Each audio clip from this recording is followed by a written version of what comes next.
বিকল x-ray machine, স্বাস্থ্য পরিষেবা ব্যাহত বাঁকুড়ার কতুলপুর গ্রামীণ হাসপাতালে। এই অবস্থায় রোগী ভোগান্তি চরমে।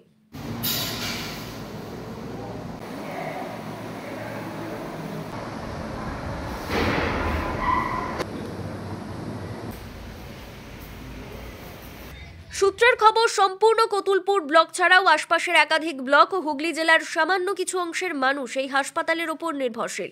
কিন্তু 1 মাসেরও বেশি সময় এই হাসপাতালে এক্সরে পরিষেবা বন্ধ, ফলে বারবার এসে ফিরে যেতে হচ্ছে। এমনকি অবস্থায় হাসপাতাল কর্তৃপক্ষ নোটিশ দিয়েই দায় সেরেছে বলে রোগী থেকে তাদের আত্মীয় অনেকেই দাবি করেছেন। এক্সরে মেশিন দীর্ঘদিন খারাপ হয়ে পড়ে আছে। এখানে এক্সরে মেশিন আপনি খবর নিয়ে দেখতে পাবেন, এখানে 12 মাসের মধ্যে এক্সরে মেশিন 4 মাস খারাপ হয়ে এরকম পড়েই থাকে। আর সরকারি যারা দুজন স্টাফ রয়েছেন তারাও বিন্দাস বসে বসে এদিক সেদিক ঘুরে ঘাড়ে দোকানদার দিয়ে ঘুরে ঘাড়ে বেতন পাচ্ছেন আমাদের ট্যাক্সের টাকায়। আর বলার বলতে এক্সরে মেশিনটা বেশি দিনের মেশিন নয়, এক্সরে মেশিনটা নতুনই মেশিন, খুব বেশি হলে 1-1.5 বছরের মেশিন হবে। তো তার সত্ত্বেও দেখছি এরকম নতুন মেশিন বারবার ধরে খারাপ হয়ে পড়ে থাকছে। 1 মাস মানে অনেকটাই দিন। এটা মনে করলে এখানে যিনি কর্তৃপক্ষের যিনি প্রধান আছেন উনি মনে করলে হয়তো তাড়াতাড়ি ব্যবস্থা করতে পারেন, কিন্তু সেটা উনি করেননি, যাই কোন কারণে সেটা বলতে পারছি না।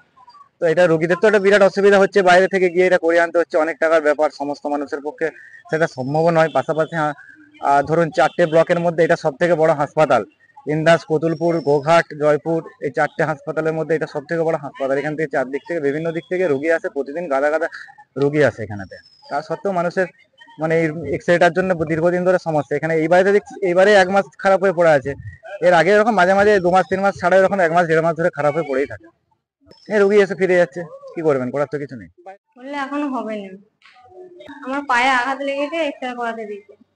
এখানে বলছে এখন বন্ধ আছে, মেশিন খারাপ, 28 তারিখে আগে থেকে খারাপ আছে, এখনো হয়নি। স্বাস্থ্য ভবনে খবর করতে যত তাড়াতাড়ি সম্ভব আগানো দরকার। আমরা তো মধ্যবিত্ত মানুষ, আমরা পয়সা দিয়ে অত কত পাবো, এখানে হলে খুব ভালো হতো। দায়িত্বপ্রাপ্ত টেকনিশিয়ান দিলীপ মিশ্র বলেন, প্রায় 1 মাস এক্সরে মেশিন খারাপ, বিষয়টি স্যারকে জানানো হয়েছে। সরকারি সব বলা যায়, সরকারি সমস্ত খুলে যায়। এই এক্সরে কতদিন ধরে খারাপ? মোটামুটি 1 মাস ধরে কাটছে, ওই যে নোটিশ আছে। আপনারা কি এখানে এক্সরে কাজ করেন? হ্যাঁ, এক্সরে আমরা করি। কি করেন আপনারা? X-ray technician. টেকনিশিয়ান। কতদিন ধরে এক্সরে খারাপ হয়ে আছে? প্রায় 1 মাস ধরে। আপনারা দাঁড়িয়েছেন কোথাও যে? সব জানো না, সব জায়গায় জানো। এই কাদা পেশেন্ট আসছে এসে আপনি সরকারি সামনে ওখানে যান, ওখানে সমস্ত ডিটেইলস কভার করে দেবেন। অনেক পেশেন্ট আসছে এসে তো ঘুরে যাচ্ছে। আপনি সরকারি জান না, সমস্ত ব্যাপার বলা আছে, আপনি তো জান না, আমি তো বলছি সমস্ত ব্যাপার জানো। কতুলপুরের বিএমওএইচ ডক্টর দেবাঞ্জন ঘোষ বলেন, আমাদের হাসপাতালে মাত্র একটি এক্সরে মেশিন, সেটিও আবার খুব পুরনো। এক্সরে মেশিন খারাপ থাকায় সমস্যা বাড়ছে, বিষয়টি ঊর্ধ্বতন কর্তৃপক্ষকে জানানো আছে, খুব দ্রুত সমস্যা সমাধান হয়ে যাবে বলে তিনি আশ্বাস দেন। হ্যাঁ, এক্সরে মেশিনটা 24শে মার্চ প্রথম খারাপ হয়েছে। তারপরে আমরা আমাদের হায়ার অথরিটি অ্যাকচুয়ালি এক্সরে মেশিনটা ডিস্ট্রিক্টের যে আমাদের বিএমই টিম আছে, মানে বায়োমেডিক্যাল ইঞ্জিনিয়ারিং টিম, ওনারা দেখেন এই ব্যাপারটা। ওনাদের সাথে হাইটসের একটা কন্ট্যাক্ট করা আছে।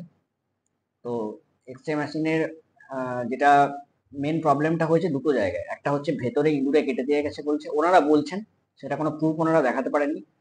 আর 2 নাম্বার হচ্ছে এক্সরে মেশিনটা এসিটার যে টনের দেওয়ার কথা ছিল, যাদের সাথে আমাদের কন্ট্যাক্ট ছিল সেই এসিটা ঠিকঠাক কাজ না করার জন্য এক্সরে মেশিনটা তাড়াতাড়ি গরম হচ্ছে। এটা হচ্ছে 2 নম্বর। এর থেকে ব্যাপারটা হচ্ছে এক্সরে মেশিনটা আমাদের অনেক পুরনো মেশিন, সেটাও ডিস্ট্রিক্ট হাসপাতাল থেকে ভাড়া করে নিয়ে আসা, সরকারি নিয়ম মেনেই ভাড়া করে নিয়ে আসা। এই পুরো ব্যাপারটাই ডিস্ট্রিক্টকে জানানো হয়েছে, ওনারা যুদ্ধকালীন তৎপরতাভাবে দেখছেন। যাদের সাথে এএমসি করা আছে, মানে অ্যানুয়াল মেনটেন্স অফ কন্ট্রাক্ট, তারা ঠিকঠাক রেসপন্স করছেন না। তারা যে সমস্ত কাগজপত্র বা যে সমস্ত বাজেট দেখাচ্ছেন সেটা আনজাস্টিফাইবল। এই সমস্ত কিছুর গ্যাঁড়াকলে এই জিনিসটা আটকে আছে। আমি ডিস্ট্রিক্টকে আগের সপ্তাহেও জানিয়েছি, ওনারা আমাকে 7 দিন টাইম নিয়েছেন, বলেছেন 7 ডেজের মধ্যে পুরোটা কমপ্লিট করে দেবেন। তারপরের দিনে আবার বিএমই এসছিলেন, মানে বায়োমেডিক্যাল ইঞ্জিনিয়ার যিনি ছিলেন, ইনি ফিজিক্যালি ভিজিট করে গেছেন। তো একটা বিশাল সমস্যা আমাদের এই হসপিটালে, একটাই মাত্র এক্সরে, ঠিক আছে। সেই জায়গা থেকে এরা মানে বিশাল সমস্যার মধ্যে পড়ছে। আমরা নিজেরাও বিশালভাবে চেষ্টা করছি যাতে রোগীদের সমস্যাটা তাড়াতাড়ি কাটিয়ে দেওয়া যায়, এবং উইদিন 7 ডেজের মধ্যে আমরা চেষ্টা করছি এটাকে সারিয়ে দেবো। ব্যুরো রিপোর্ট, দক্ষিণ বাঁকুড়া দর্পণ, কতুলপুর।